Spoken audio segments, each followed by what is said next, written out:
Eto na nga mga chong, marami tayong PBA updates. LA Tenorio, opisyal nang inanunsyo ang kanyang pagre-retiro. Barangay Ginebra, puro mga big man ang kinuha. Steal of the draft, si Sonny Estil. Kahapon nga mga chong ay ang PBA rookie draft at 3 ang nakuha ng Barangay Ginebra. Ang kanilang 11th overall pick na si Sonny Estil, 13th overall pick na si Mario Barasi Jr. at 23rd overall pick na si John Abis. Kung mapapansin nyo mga chong, puro dagdag sa front court position yung kinuha ng Barangay Ginebra. At expected na nga na ganyan ang mangyayari dahil kinakailangan ni Coach Tim ng dagdag reinforcement sa kanilang front court position. At para sa akin mga chong, ay steal of the draft itong nakuha ng Ginebra sa kanilang 11th overall pick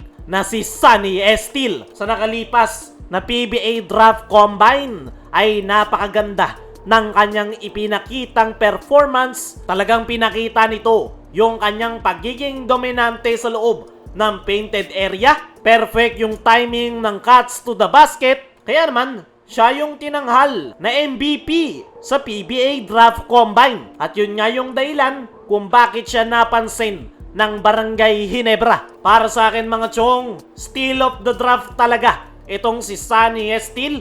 Napakalaki ng potensyal at talagang mapapakinabangan ng Barangay Ginebra sa paparating na panibagong season. Gaya nga ng sabi natin kanina, problemado ang Ginebra sa kanilang frontcourt position at isa itong si Sonny Estil sa pwedeng makatulong sa problemang yan ng Barangay Ginebra. Ayon nga kay Sonny Estil, sa kanyang naging latest interview ay sobrang saya nga daw nito na Barangay Ginebra ang kumuha sa kanya. Ibibigay niya nga raw yung kanyang best at yung maiko-contribute niya nga raw sa kanyang kupunan ay yung kanyang hustle at sipag, lalong-lalo na ang kanyang depensa. Para kay Sonny Estil, mas focus nga raw siya pagdating sa depensa, bonus na lang yung kanyang magiging opensa.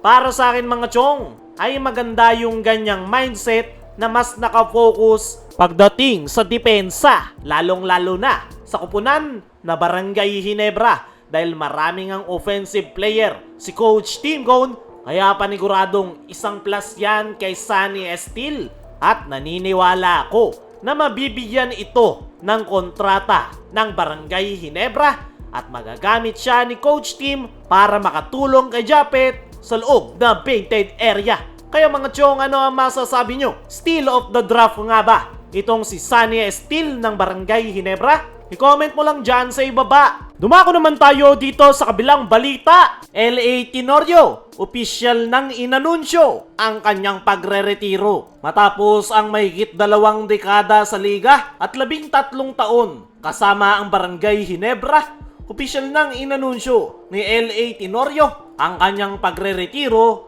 bilang professional basketball player. Sa kanyang Instagram post nitong Sabado, isang araw bago ang PBA Rookie Draft, formal nang nagpaalam si LA Tenorio sa kanyang playing career. Pero kasabay niyan ay handa na siya sa bagong yugto ng kanyang career bilang head coach ng Magnolia Hotshots. Parte nga ng mahabang post ni LA Tenorio ay paalam sa jersey pero hindi sa puso. Yan ang message ni LA na tumatak sa puso ng mga Barangay Ginebra fans dahil sa loob ng 13 unforgettable years sa Barangay Ginebra, siya ang naging tunay na simbolo ng Never Say Die spirit. Kasama ang kanyang leadership at tapang, naging bahagi siya ng siyam na championship ng Barangay Ginebra. Hindi nga biro yung legacy na iniwanan ni LA sa Barangay Ginebra.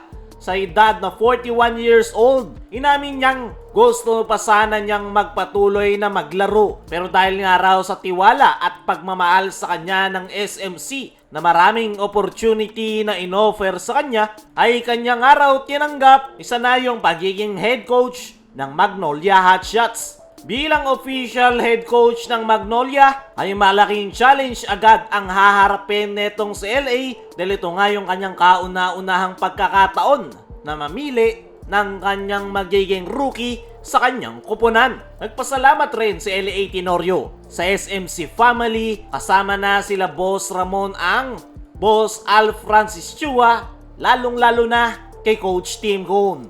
Hindi niya rin nakalimutang pasalamatan ang kanyang mga teammates, utility staff, medical team, at higit sa lahat, ang mga Barangay Ginebra fans na tinawag niyang the best fans in the world. Nabanggit pa ni LA Tenorio na nasa magandang kamay ang Barangay Ginebra. At ngayon na opisyal ng retirado si LA Tenorio, ay sinisiguro niya nga raw na kahit nagretiro na siya bilang player, ay mananatili pa rin siyang pusong Ginebra at pusong NSD. Aminin man natin o hindi, si LA Tenorio talaga yung pinaka-importanteng player ni Coach Tim sa kanyang kupunan dahil sa kanya nga nagsisimula yung triangle offense. At simula nga nang hindi na nakapaglalaro si Tenorio ay hindi na nga naging maganda yung flow ng opensa ng Ginebra. Kaya mga chong, ano ang masasabi nyo ngayong opisyal nang nagretiro si LA Tenorio? Ano rin yung masasabi nyo? Naka-steal nga ba sa draft ang Barangay Ginebra sa pagkuha kay Sunny Steele?